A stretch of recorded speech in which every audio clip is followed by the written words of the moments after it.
Thai is really bad. And when I get into a cab and try and explain where we want to go, to explain our destination, Thai people are beautiful, and they will always smile at you, and they will always nod, and they'll always say, yeah, like they know what you're talking about.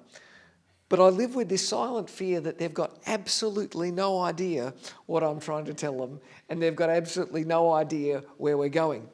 Many of you know that I've spent quite a bit of time in Thailand and in Bangkok in particular, and the community that we partner with in Bangkok is a long way from the sort of the tourist hub of Bangkok, the central part of Bangkok. And so when you jump in a cab in central Bangkok, you're not asking them to go to a place that they know where to go to. You're not asking them to go to one of the hotels or the tourist destinations that they'd go to all the time. And so you're never quite sure if they know, they know the community, they know the place that I'm telling them that I want to go. So I always have this sort of fear. And I pray this prayer because I have this fear that we could end up anywhere in Bangkok. Or worse still, we could end up just driving around all day or all night and actually get nowhere. And I don't know if you've ever experienced that in a cab or somewhere else. But I want to suggest to you today that sometimes church can feel a little bit like that experience. Church can feel a little bit like a cab ride in a place like Bangkok. You jump in with a promise that you're going to go somewhere good. You jump in with an expectation that there's a destination and that destination's going to be good. But sometimes you're just not sure if you're actually heading in the right direction. Sometimes you're just not sure that the driver really knows where they're going. You're just not sure that the destination seems as certain as you'd like it to seem. And sometimes it can even feel like you're just sort of driving around and around and around and actually getting nowhere. And there's lots of driving happening. You know, you're moving a lot, but are you actually accomplishing anything? You know, are you actually getting closer to the destination? Are you actually getting anywhere? Are you actually getting anywhere that is good? And I want to say this morning that whether you are new to this whole church thing, whether you have been part of churches or church communities or church gatherings for decades, whether you're with us online and you've never been inside a church anywhere, I want to tell you as clearly as I can that the church that Jesus set in motion is supposed to accomplish something. The church that Jesus set in motion is supposed to be going somewhere. It is supposed to be going somewhere on purpose. Jesus himself was super clear about this. He was super clear that followers of Jesus are supposed to be something distinctive. The followers of Jesus are supposed to do something distinctive. We're supposed to have a positive impact on the world around us. Matthew was one of the group that followed Jesus during his life and ministry on earth, spent a lot of time with him. And in the years after the death and the resurrection of Jesus, Matthew would sit down to write a biography, to write down all the things that he remembered about Jesus, about who he was and what he did. He remembers this day, this moment where Jesus was teaching a huge crowd. It was one of the days that really stuck out in Matthew's mind. Jesus on a hillside, thousands and thousands of people around him, people sitting on the grass, sitting on rocks, maybe they're up in trees. This picture of thousands of people listening to the words of Jesus. And he taught them for ages about all sorts of things, touched on a whole range of topics. But in amongst all those topics, Jesus said these words to the thousands of people assembled. He said, "You are the salt of the earth. But if the salt loses its saltiness, how can it be made salty again? It's no longer good for anything except to be thrown out and trampled underfoot." This is Matthew 5, verse 13. In Jesus' day, salt was a really important part of their society and of their culture. They didn't have any fridges, for example, and so salt was the way that they preserved their food. They couldn't keep it cold in a fridge or a freezer. So they salted meat and even sometimes fruits and vegetables and things to keep them fresh. And so Jesus uses this example of salt, this really important thing, and says, salt has a purpose, but if salt stopped being salty somehow, well, what is salt that's unsalty? It's just like dirt, I guess. You would just throw it on the ground and walk on it. His point is that salt only has value because it has purpose. If you take the purpose away from salt, then kind of what's the point? And Jesus is saying this, looking at a crowd, looking at thousands of people who are interested in him, who are listening to him, who want to follow him, who are considering following him. And he's looking at these want-to-be followers, and he's saying that you should be like salt. You should have a purpose. And if you lose that purpose, well, kind of what's the point? Jesus wants to reinforce this point, so he gives them another example right after, the very next verses. He says, after he says you're like salt, he says, you are like light. You are like the light of the world. A town built on a hill cannot be hidden. Neither do people light a lamp and put it under a bowl. Instead, they put it on a stand and it gives light to everyone in the house. In the same way, let your light shine before others, that they may see your good deeds and glorify your Father in heaven. He says, like salt, light has a purpose. It does something. It does something good for the world around it. And again, he looks at this crowd, thousands of people of sort of want-to-be followers of Jesus, and he says that you should be like light. You should have a purpose. And like if you lose that purpose, like lighting a light and putting a bowl over it, he's like, what's the point of that? What's the point if you're a light, but if you're a light, but you're not living with that kind of purpose? What's the point? And if you're any doubt about what this purpose is, when Jesus says you're supposed to live with this purpose, if you're in any doubt about what that purpose is, Jesus was super clear about that too. Matthew remembers the time that a guy came to Jesus and asked him this question. A guy comes to Jesus and says, "Teacher, which is the most important, which is the greatest commandment in the law?" It's like coming and saying, what's the most important thing for me to do? Of all the rules and all the laws and all the stuff that I should do and all the stuff that I should, what's the most important one? And Matthew remembers that Jesus replied, love the Lord your God with all your heart, with all your soul, with all your mind. It's a way of saying with everything that you have, every part of you. This is the first and the greatest commandment. And the second is like this, love your neighbour as yourself. What's the most important thing for you to do with your life? And Jesus sums it up in one word, love. What's the most important thing? What's the key purpose of your life? It is to love. To love God and to love others. We've talked about this before. We're going to talk about this like a lot, right? Get used to this. This idea that our purpose is to love. Loving God with all you have. Loving people around you, and that's all people around you, with that same passion. Jesus is saying, if you want to follow Jesus, that is your purpose in life. That is your mission in life. And Matthew tells us that Jesus underlined this mission, this purpose, with his final words on earth. A lot of people don't know, but after the death and the resurrection of Jesus, after Jesus was resurrected, he remained on earth for over a month, about 40 days, one of the gospel writers remembered, and he appeared to hundreds and hundreds and hundreds of people during that time.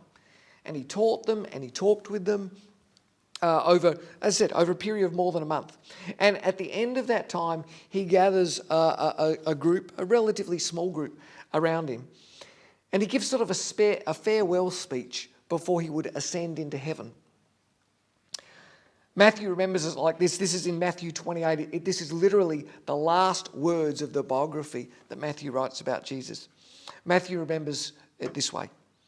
Jesus came to them and he said, "All authority in heaven and on earth has been given to me.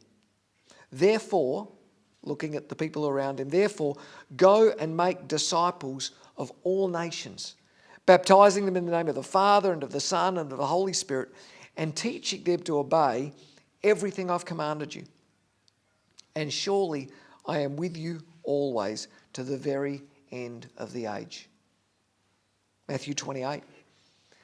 He's talking to this group of people and he's saying, this is your purpose. This is your collective purpose, your purpose as a group. He says that you are to go. Don't stay, go, move, do something. Go and make disciples of all nations, baptizing them in the name of the Father and the Son and the Holy Spirit. He says, go and bring others into your group. Go out and bring others into this thing. A group, it's what would go on in the New Testament to be called the church. Go out and bring others into this church, teaching them to obey everything I've commanded you. And we've already said, what did he command us? Love God and love others. Go out and bring other people into this church, into this community, so that we can teach them how to love God and to love others. Jesus is saying really clearly that following God, that being part of a church, has a purpose. It has a mission. It has something that we're called to do and called to be. The church of Jesus is supposed to be going somewhere, right? It's supposed to be doing something, and not something for the people who are in the church, something for the world, something for people out there. And I want to say this morning that we started Tide Church, a small group of us, a really small group of us, with just one purpose. We want to be part of that mission. We want to be like the salt that Jesus is talking about. We want to be like the light that Jesus is talking about. We want to create a community of people that loves God and that loves others. We want to be part of that mission to make disciples, inviting them to follow Jesus with us. We want to be part of the mission to teach other people to love God, to teach other people to love others, a radically different way to love people, a radically different way to live. We want to be part of that mission. And so we've tried to wrap all of this together into a simple statement, a statement that sort of captures who we are, who we want to be, and where we want to go. Some people might call this like a vision statement or a mission statement. For us, this is just a statement. This is our purpose for why we exist. Whatever you call it, this is our best effort, if you like, to explain why we exist. We want to be people who are devoted to Jesus, living our lives following Jesus' example and teaching wherever we are, whatever the cost. We want to be people who are devoted to Jesus, living our lives following Jesus' teaching and example wherever we are, no matter the cost. People who are devoted to Jesus, living our lives following Jesus' teaching and example wherever we are, whatever the cost. This is our way of saying, if you jump in the cab with us, this is where we're going. We started this church with a purpose.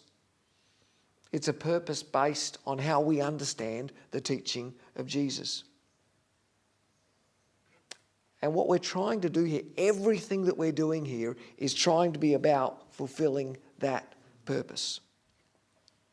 So I guess I could put it another way and say that if you're looking for a church where you can come and sit comfortably and sing some nice songs, hear a nice message, make some new friends, and go home pretty much the same as you walked in, this might not be the church for you, because that's not the kind of church that we want to be. We're not interested in driving around all day and getting nowhere. And this isn't our idea. This isn't about our preferences and kind of what we want. This is about us trying to understand and to live out the words and the teaching of Jesus. This is the first week of a series that we're calling On Purpose. And over the coming weeks, we're going to dig into this statement. We're going to sort of unpack this statement and talk in a lot more detail about the kind of people that we want to be in this church, about the kind of church that we want to be. Because we're a small church now, but I want to say this kind of boldly and publicly. We have big dreams. We're a small church, but we have big dreams. And that's not because we have big dreams, but because we believe that Jesus has big dreams for his church. Does that make sense? I mean, when Jesus spoke those final words, the group that was around him was a small group. We don't know exactly the number, but probably somewhere between 20 and 120 people when he spoke that. They had no money. They had no building.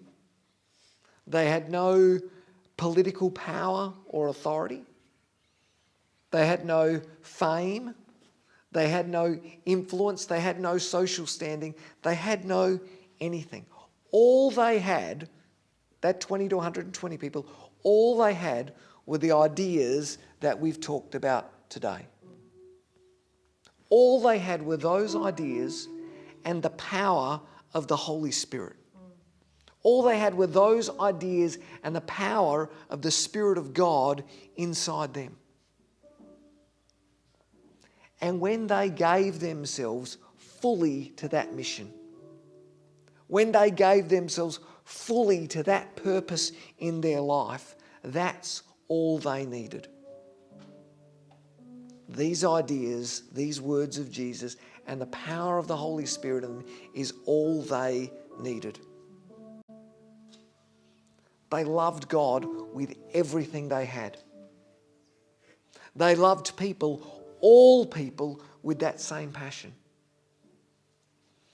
And that little group of people, committed to the purposes of God and empowered by the Spirit of God, changed the world forever. Do you ever think about it like that? Jesus didn't start a global thing. He didn't start a massive thing. He started with a group of people not much bigger than this. He started with a simple radical idea that they could live out a kind of love for God and a kind of love for other people that would change the world. And it actually did. By the power of the Holy Spirit, it actually did.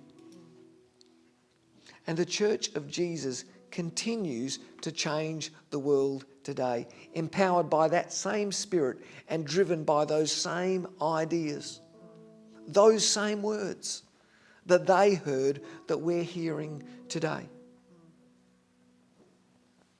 And so this series is going to be about saying, quite simply, if you're listening to this, if you're here with us, if you're listening to us online, you're invited to be a part of that mission and that purpose together with us. You're invited to join us on a journey to be people who are devoted to Jesus, living our lives following Jesus' example and teaching wherever we are, no matter the cost. People who are devoted to Jesus, living our lives following Jesus' teaching and example wherever we are, no matter the cost.